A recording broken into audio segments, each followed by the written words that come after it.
Does your hoof care program look more like a wrestling match than a time of connection? We see it all the time. Folks will spend years fighting with their horses over cleaning their feet.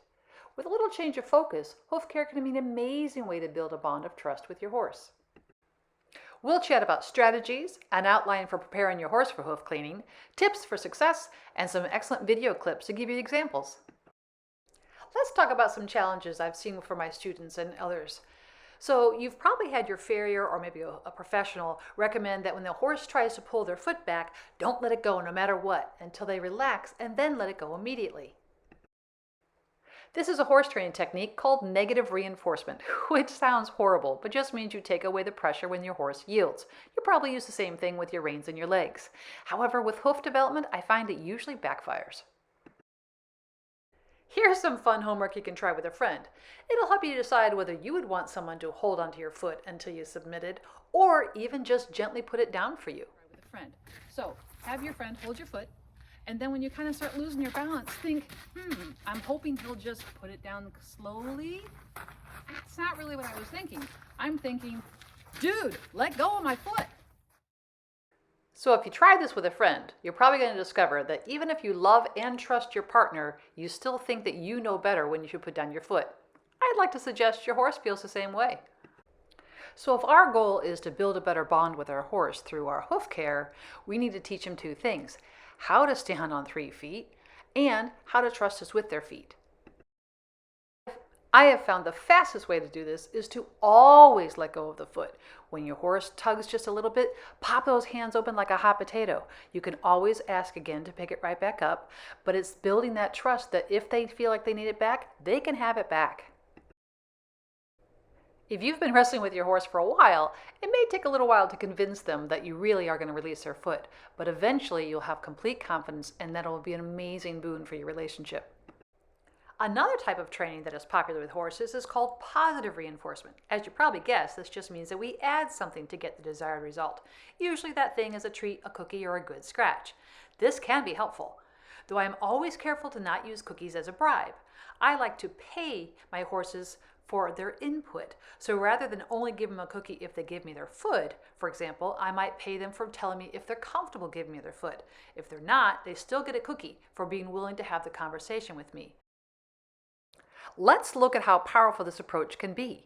Because I reward for feedback, not compliance, watch as Fiesta alerts me to some lameness as she is brewing.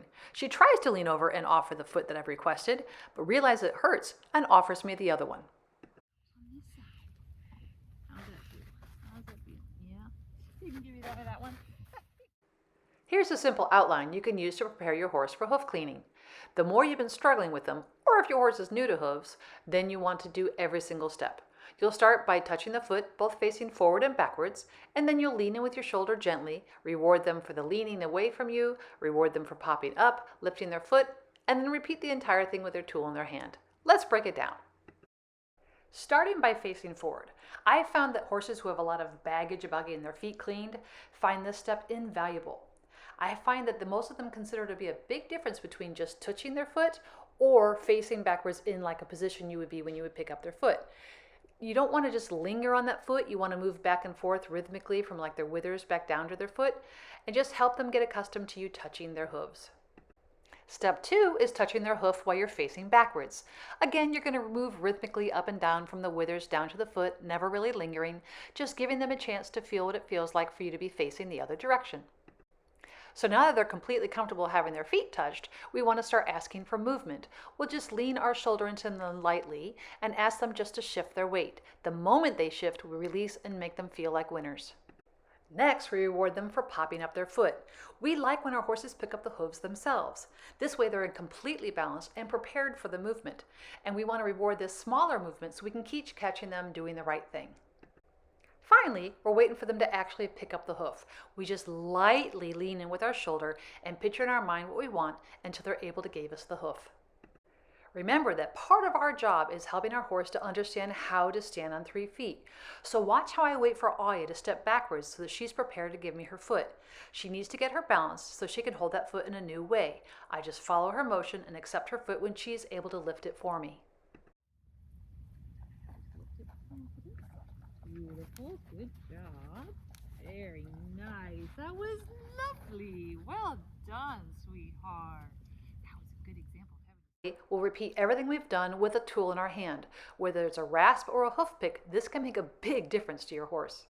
Finally, let's talk about these tips for success. Mindset matters. Listen to your gut. Treats can help. Start where your horse is at today. And success is rarely a straight path. Your mindset really matters. We find it vital that during all these steps, we are picturing in our minds what we want our horse to do. For example, on the hoof touching stage, I am just picturing that they're feeling calm and comfortable with the contact. Another really important part is it can really help your horse a great deal if you really focus on staying in the present moment. When our minds start flashing back to times that hoof cleaning was really a problem, our energy can change, and that can feel very predatory to our horse. So really focus on how soft their fur is and how much you love them, and just be in that present moment. It's super important to start with the horse that you have today, without judgment. When we first got Fiesta, we could only touch her nose. If we wanted to talk about her feet, she would say, "No, thank you." So we started thinking, what can we do here? And we came upon the idea of doing positive reinforcement with clicker training. It worked great for a while because she was a neglect case from rescue and was very food motivated. But we realized she wasn't actually getting any braver. So we took a step back and started listening to what our bodies had to tell us. When you want to have a better bond with your horse, listening to your gut, your intuition, can make a huge difference. So what did my gut have to tell me? It turned out my anxiety levels got high if I was back by that hind foot, and she was only really comfortable if I was by her withers. So we slowed everything down, and this built a true bond of trust. And don't be afraid to take a step or two backwards. The road to success is rarely straight.